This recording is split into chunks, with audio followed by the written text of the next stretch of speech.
Hi friends, Amit life maker YouTube channel पे आप लोगों का स्वागत है। देखिए दोस्तों, आज के सेशन में हम लोग करने वाले हैं घटना चक्र का साइंस का दोस्तों बायोलॉजी। घटना चक्र का साइंस का बायोलॉजी सब्जेक्ट में दोस्तों हम लोग इसका विटामिन एवं पोषण टॉपिक्स करने वाले हैं दोस्तों। जो इससे पहले वाले वीडियो को नहीं देखे दोस्तों, वो जाके देख लीजिए, क्योंकि आपके आगामी परीक्षा के लिए बहुत ही महत्वपूर्ण है दोस्तों। देखिए दोस्तों, हम पहले इसका थ्योरी पढ़ लेते हैं। थ्योरी पढ़ने के बाद जस्ट दोस्तों इसी बेस पे क्वेश्चन इसका देखेंगे। देखिए दोस्तों, पहले इसका थ्योरी खत्म करते हैं हम लोग। देखिए, बोल रहा कार्बोहाइड्रेट, प्रोटीन्स, लिपिड्स, न्यूक्लिक अम्ल, जल, खनिज, लवण तथा विटामिन 7 प्रकार के प्रमुख पोषक पदार्थ हैं। कार्बोहाइड्रेट, प्रोटीन्स, लिपिड्स, न्यूक्लिक अम्ल, जल, खनिज, लवण तथा विटामिन 7 प्रकार के प्रमुख पोषक पदार्थ हैं। मानव सहित सभी जंतु सामान्यतः इन्हें भोजन से प्राप्त करते हैं। इन पदार्थों में से जल व खनिज लवण अकार्बनिक पदार्थ है और शेष कार्बनिक पदार्थ। कार्बोहाइड्रेट एवं वसाएं प्रमुख ऊर्जा उत्पादक पदार्थ हैं। कार्बोहाइड्रेट एवं वसाएं प्रमुख ऊर्जा उत्पादक पदार्थ हैं। प्रोटीन शरीर का निर्माणात्मक पदार्थ है। विटामिन, जल एवं खनिज लवण उपापचयी क्रियाओं का नियंत्रण व नियमन करते हैं। कार्बोहाइड्रेट दोस्तों,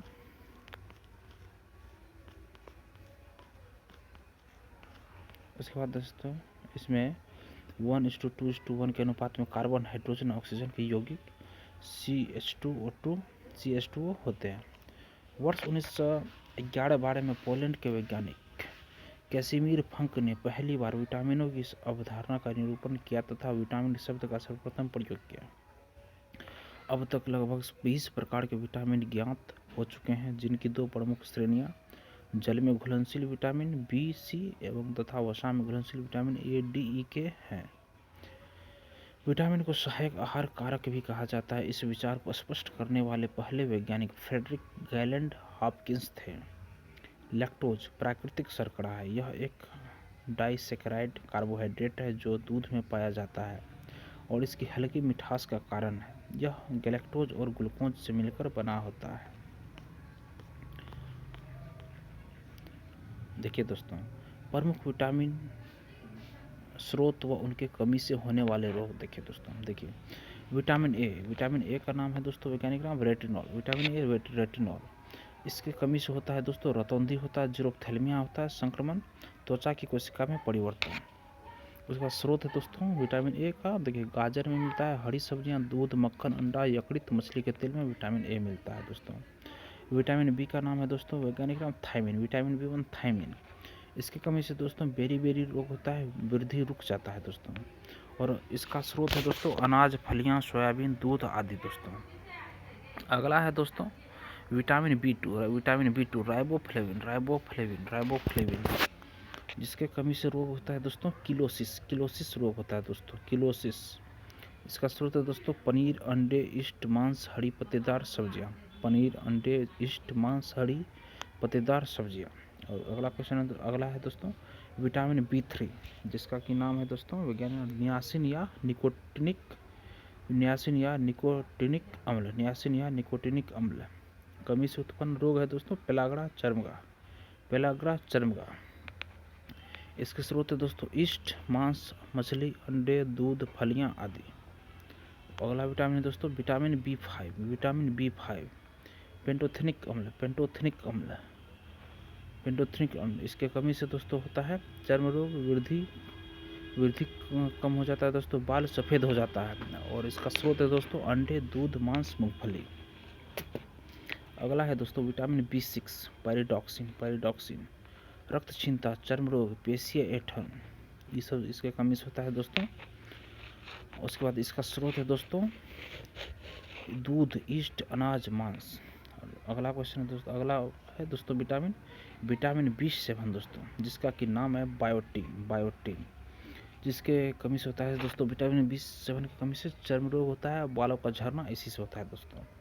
और इसका स्रोत है दोस्तों मांस, गेहूं, अंडा, सब्जी, फल। अगला है दोस्तों विटामिन बी 9 फोलिक अम्ल। इसके कमी से दोस्तों होता है रक्त क्षीणता और कुंठित वृद्धि। इसका स्रोत है दोस्तों हरी सब्जियां, फलियां, ईस्ट, मांस, अंडे। हरी सब्जियां, फलियां, ईस्ट, मांस, अंडे। अगला विटामिन है दोस्तों विटामिन B12। विटामिन B12 जिसको कि साइनोकोबालेमिन कहते हैं दोस्तों। इसके कमी से होता है घातक रक्तहीनता, परनीसियस एनीमिया, तंत्र की गड़बड़ियाँ होती है दोस्तों इससे।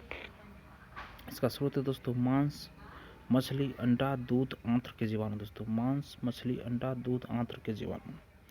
अगला विटामिन है दोस्तों विटामिन सी, एस्कॉर्बिक अम्ल। विटामिन सी, एस्कॉर्बिक अम्ल, मतलब एस्कर्वी रोग होता है दोस्तों इसके कमी से। विटामिन सी, एस्कॉर्बिक अम्ल, इसके कमी से दोस्तों एस्कर्वी रोग होता है, एस्कर्वी रोग। और इसका स्रोत है दोस्तों आंवला, नींबू वंश के फल, टमाटर और सब्जियां। अगला विटामिन है दोस्तों विटामिन डी, जिसका नाम है दोस्तों कैल्सीफेरॉल। जिसके कमी से रोग होता है सूखा रोग और रिकेट्स और ऑस्टियोमेलेसिया। सूखा रोग, रिकेट्स, ऑस्टियोमेलेसिया। और इसकी कमी से होता है दोस्तों मक्खन, मछली का तेल, अंडा आदि तथा सूर्य प्रकाश में संश्लेषण। अगला वर्ड है दोस्तों, अगला विटामिन है विटामिन ई, जिसको टोकोफेरॉल कहते हैं, टोकोफेरॉल। चोट पर टोकोफेरॉल, जनन क्षमता की कमी हो जाती है इनसे, जनना तथा पेशियां कमजोर हो जाती है विटामिन ई की कमी से दोस्तों। और इसके बाद इसका स्रोत है दोस्तों तेल, गेहूं, अंडे की जर्दी और सोयाबीन। और अगला विटामिन है दोस्तों विटामिन के, जिसको कि नेप्थोक्विनोन कहते हैं, नेप्थोक्विनोन, मतलब चोट पर रक्त का थक्का न जमना।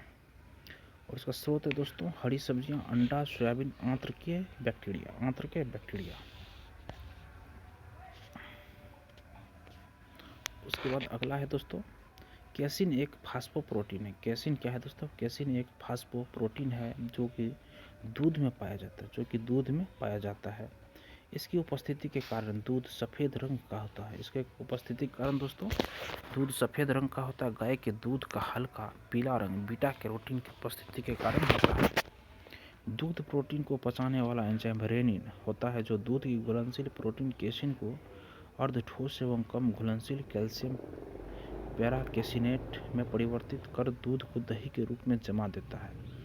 शिशुओं में जठर रस में यह पाचक एंजाइम होता है किंतु वयस्कों में इसका अभाव होता है। दूध लैक्टोबैसिलस बैक्टीरिया के कारण खराब या खट्टा सौर होता है। यह एक अति महत्वपूर्ण जीवाणु होता है जो कि पाचक नाल में पाया जाता है। ये मिल्क शुगर लैक्टोज को लैक्टिक अम्ल में बदल देते हैं जिसके कारण दूध खट्टा हो जाता है। दूध से दही, छाछ या पनीर निर्माण का कार्य इन जीवाणुओं द्वारा किया जाता है। उसके बाद है दोस्तों प्रोटीन एक जटिल नाइट्रोजन युक्त कार्बनिक पदार्थ है। प्रोटीन एक जटिल नाइट्रोजन युक्त कार्बनिक पदार्थ है जिसका गठन कार्बन, हाइड्रोजन, ऑक्सीजन एवं नाइट्रोजन तत्वों के अणुओं से मिलकर होता है। इसमें आंशिक रूप से गंधक, फास्फोरस आदि भी उपस्थित होते हैं। प्रोटीन ऊतकों के निर्माण, मरम्मत तथा शारीरिक वृद्धि के लिए आवश्यक होते हैं। अमीनो अम्ल प्रोटीन की संयोजक इकाइयां या एकलक मोनोमर्स होते हैं। प्रकृति में लगभग 500 प्रकार के अमीनो अम्ल पाए जाते हैं। जीव द्रव्य में उपस्थित विभिन्न प्रकार के अमीनो अम्ल में केवल 20 प्रकार के अमीनो अम्ल ही प्रोटीन्स के एकलक होते हैं। इनमें से 11 प्रकार के अमीनो अम्ल भोजन से भी प्राप्त हो सकते हैं और शरीर की कोशिकाओं में भी बन सकते हैं। ये अनिवार्य नॉन एसेंशियल अमीनो अम्ल कहलाते हैं। शेष 9 प्रकार के अमीनो अम्ल मानव केवल भोजन से ही प्राप्त करता है, इसलिए ये अनिवार्य एसेंशियल अमीनो अम्ल कहलाते हैं। Histidine, isoleucine, leucine, lysine, methionine, phenylalanine, tryptophan, valine तथा थ्रियोनिन अनिवार्य अमीनो अम्ल है। Glycine, serine, tyrosine, alanine, glutamic अम्ल, ग्लूटामीन, प्रोलीन, एस्पार्टिक अम्ल, एस्पेरेजिन, अर्जिनिन तथा सिस्टीन अनिवार्य अमीनो अम्ल है। अल्फा केराटिन एक प्रोटीन है जो कि सींग, बाल, नाखून, खुर, त्वचा आदि में उपस्थित होता है। यह केराटिन का एक प्रकार है। टायरोसिन मस्तिष्क में एड्रेनलिन, एपिनेफ्रिन, नॉन एड्रेनलिन और डोपामाइन आदि न्यूरोट्रांसमीटर्स का निर्माण करता है। दूध में लगभग 87% जल पाया जाता है। इसके अतिरिक्त इसमें वसा, protein, carbohydrate, calcium, Ca, potassium इत्यादि भी पाए जाते हैं। दूध को पूर्ण आहार, कंप्लीट डाइट कहा जाता है, जो कि सभी अवस्थाओं के लिए सर्वमान्य भोजन है। सामान्य क्रियाशील महिलाओं के लिए प्रोटीन की उपयुक्त दैनिक मात्रा 45 से 46 ग्राम, जबकि गर्भवती महिला और बच्चे को दूध पिलाने वाली महिला को इससे अधिक मात्रा की आवश्यकता होती है। दूध पिलाने वाली मां को प्रतिदिन 65 से 70 ग्राम प्रोटीन की आवश्यकता होती है। मंड या स्टार्च तथा सेल्यूलोज दोनों का वानस्पतिक उद्भव है। यह ग्लूकोज अणु से निर्मित बहुलक पॉलीमर्स है। स्टार्च आयोडीन घोल के साथ क्रिया करके नीला काला रंग देता है, जबकि सेल्यूलोज इस प्रकार की प्रतिक्रिया नहीं करता है। पादपों के बीजों और फलियों में स्टार्च एमाइलेज या एमाइलोपेक्टिन के रूप में उपस्थित होता है। मानव शरीर की कोशिकाएं आवश्यक वसीय अम्लों का संश्लेषण नहीं कर सकती है। लिनोलेइक अम्ल तथा अल्फा लिनोलेनिक अम्ल मानव स्वास्थ्य के लिए आवश्यक वसीय अम्ल एसेंशियल फैटी एसिड है। तिलहनी फसलों में अधिकतम अल्फा लिनोलेनिक अम्ल अलसी या तीसी में पाया जाता है। अल्फा लिनोलेनिक अम्ल एक ओमेगा 3 वसीय अम्ल है जो रक्त नलिकाओं में वसा के जमाव को रोकने में सक्षम होता है। असंतृप्त वसा अनसैचुरेटेड फैट संतृप्त वसाओं सैचुरेटेड फैट्स की तुलना में अधिक अभिक्रियाशील होते हैं। इनके अणुओं में किन्हीं कार्बन परमाणुओं के मध्य दोहरे बंध डबल बॉन्ड्स होते हैं। संतृप्त वसाओं में दोहरे बंध नहीं होते। बहुअसंतृप्त वसा अम्ल पॉली अनसैचुरेटेड फैटी एसिड में अपघटन की दर काफ़ी तीव्र होती है, जिसके कारण संवहनीय क्रिया में ऑक्सीजन O2 के अधिक अणु ग्रहण कर लिए जाते हैं। इसके परिणाम स्वरूप मनुष्य में संवहनीय क्रिया बढ़ जाती है। बहुअसंतृप्त वसा अम्ल मछली में प्रचुर मात्रा में पाया जाता है, जो मानव के लिए एक अच्छा पोषक तत्व है। सूरजमुखी सनफ्लावर एस्टेरेसी कुल के अंतर्गत आता है। यह आवृत बीजी पौधा है जिसका उपयोग तेल बनाने में किया जाता है। इसका तेल एक अच्छी गुणवत्ता का खाद्य तेल है क्योंकि इसमें असंतृप्त वसा अम्लों की अधिकता होती है। ज्ञातव्य है कि असंतृप्त वसा अम्ल मानव के लिए एक अच्छा पोषक तत्व है।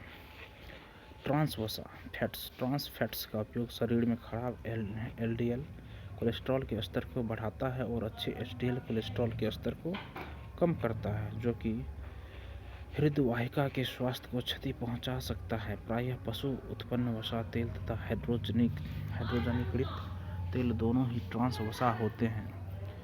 ट्राइग्लिसराइड शरीर में पाए जाने वाले वसा फैट्स का एक प्रकार है। हमारा शरीर भोजन से प्राप्त अप्रयुक्त ऊर्जा को ट्राइग्लिसराइड में परिवर्तित कर देता है।